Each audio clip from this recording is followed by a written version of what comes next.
What's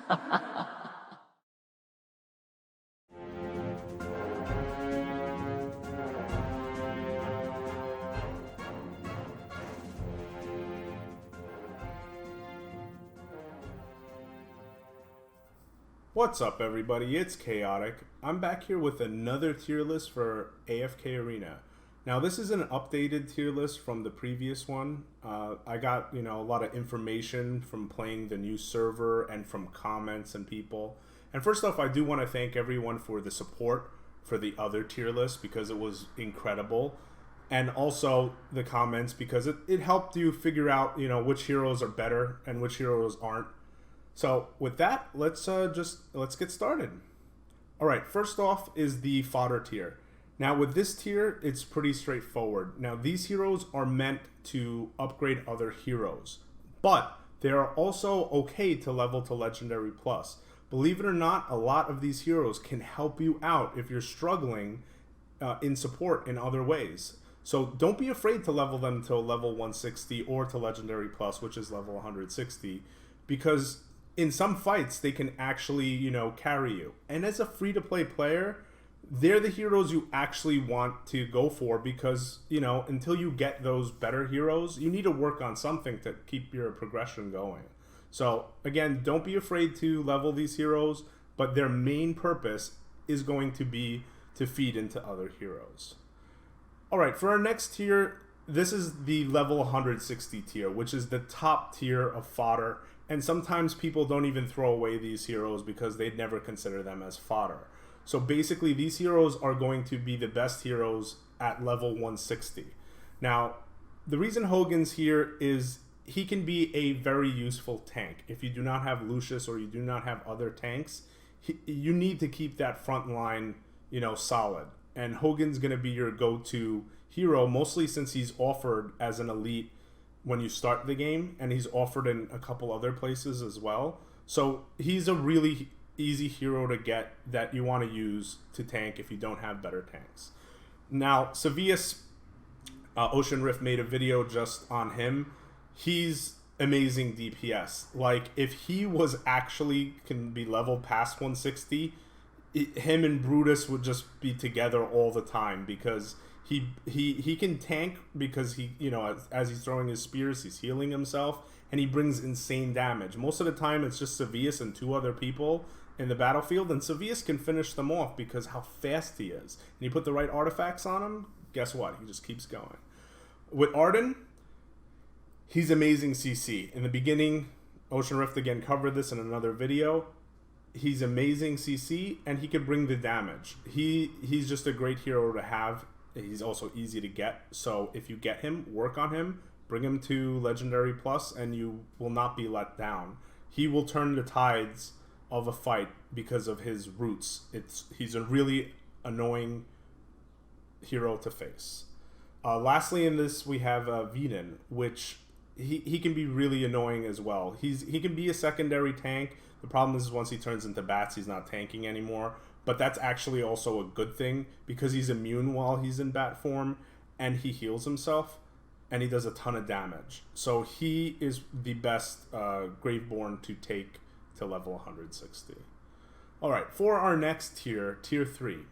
Now, the reason these heroes are here is, sometimes they're good in their aura and sometimes they're just not so good. So it's kind of like that mid tier where it is the bottom, but there's some times they can actually be decent in your aura teams.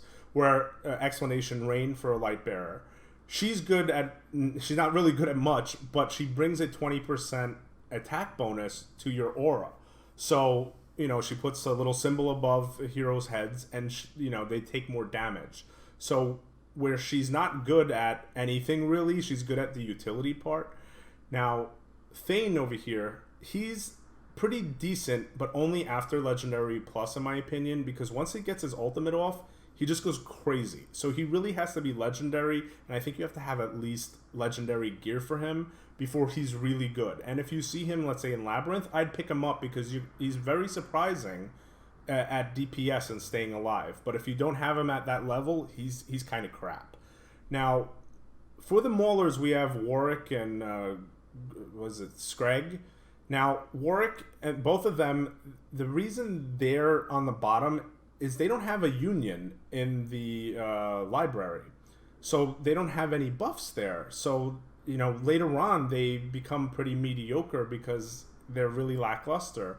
Where at the beginning, Scragg's not that bad. If you need a secondary tank, he's not bad. But later on, he just doesn't shine as well as he does at the beginning.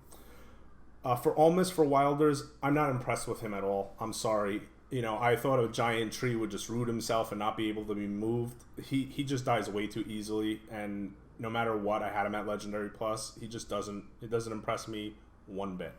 For Graveborn, Isabella's decent at DPS, but that's about it. And if you want a straight up tank, Thorin's decent, but he's basically just a meat shield. That's all he is. If you just need a straight up tank, then Thorin's decent, but I wouldn't invest fodder into him because that's all he is. It's just a straight up tank. Alright, so moving on. Here we have tier 2. Now these are very decent heroes to level, but they also have their downsides, which, you know, basically any hero has. Well, Belinda, she's just great DPS. Later on, when she gets a Legendary Plus Mythic, if she goes off and hits 2 or 3 heroes, they just melt. They go to half HP, or they're already half HP. She just kills all of them. So that's it. She's straight up DPS, and she brings some utility to the team as well. Now, everything else here is pretty straightforward. I guess I'll bring up Sirius for a second. He's in Wilders. Now, he's good at the beginning. Later on, past level 100, he really starts faltering, and he's not that much of a tank. And, you know, if you put him in the front line, he's just not doing his job.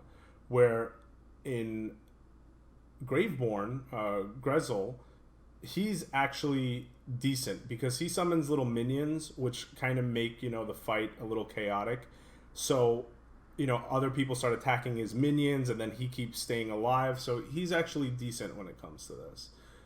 Also, I want you to understand the reason these tiers are this way is the utility the heroes bring to the overall aura and to their overall team. Where each hero, they might be able to be good on their own, but the reason they're in these tiers is what they bring to the actual team. Because this game isn't 1v1, it's 5v5. So basically, that's the reason they're structured the way they are. Even that, you know, some might have more dots than others, it's basically what they bring to the overall team. Alright, so moving on to tier 1. Now, these are what I consider the top tier heroes that if you get, you can work on and not be afraid to work on, because they will be, from the start to the end game, they are useful. We have Lucius, which is pretty much the best tank in the game. He brings a little bit of CC, he doesn't really bring much damage, but he can heal himself and heal others in the battlefield, which is good. So, you know, he has an insane amount of HP once he's ascended. It's ridiculous. Fox, he's great. He basically makes the fight 4 versus 5 instead of 5 versus 5. He takes one of your enemies off the battlefield for 7 to 8 seconds, depending on his level. And after Legendary Plus, he starts bringing a lot of damage, which I don't think people realize this. He's great utility, great CC, and great damage. He's just a great hero overall. Mora now, best healer in the game. And believe it or not, since my fresh start series on the new server, I realized she can actually tank. And the reason she's a good tank is, you know, if she's not against someone who brings a lot of DPS or Sevius isn't hitting her, she actually can survive, then heal everyone a lot faster instead of her being in the back line. So believe it or not, use the Mora and utilize her as a tank, because she's actually good that way. Alright, so with Leica, she's really good in combination with other Wilder heroes. She brings DPS, and she basically can reset the fight once her ultimate goes off. Once her ultimate goes off, she knocks everyone back that she hits, and basically that's it. Fight starts over, because if anything was happening, she just kind of reset that, which I love. Feral, I haven't had a lot. I don't have this hero. You know, I have one of him, but I haven't used him much in fights. But I've had to deal with him a lot in PvP, and he could be a pain in the ass. He brings a lot of damage and very good CC, and the Graveborn faction is missing a lot of that, in my opinion. For a new hero, Aziz, he is a good tank. When I was testing him, I wasn't using him as a tank, and then I got him in Labyrinth another couple times, and I was using him as a tank. And he's good on this purpose because he brings a lot of CC to the team. It brings a little damage, but his main purpose is to tank for you and disrupt the other enemy team by making other heroes go to him. Alright, so moving on to our best tier heroes, which is God tier.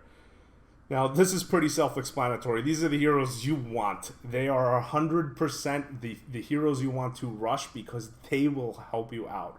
Brutus, amazing tank, probably the second best tank in the game. He brings the DPS and he heals himself.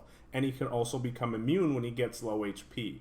And the beauty when he gets low HP is he does more damage. So he's just the best hero in the game right now. So Brutus is just number one.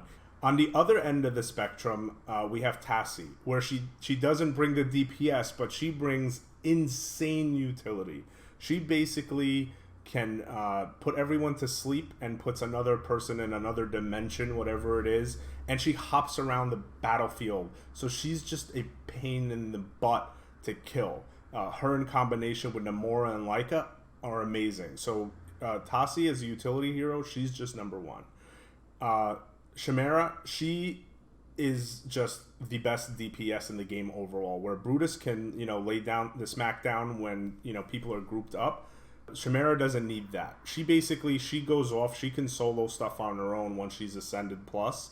She's just stupid. And I wish most of the other Graveborn were just as good as her, but you can just run her with a Lightbearers team and her, like 4 Lightbearers and her, and just make a super tanky team just to support her going off and her ultimate going off. Lastly, we have Ophelia. Now, it stinks because, the Dark and Light in this game, which aren't called Dark and Light, but they're really hard to get. But if you manage to get Ophelia just to Legendary, she's so stupid. She packs in so much damage, and then she CCs everyone when she goes off, and she can actually tank for a decent amount of time. And the amazing part is she works in aura, so she helps out in every which way. You can have her just as elite, and she still helps out.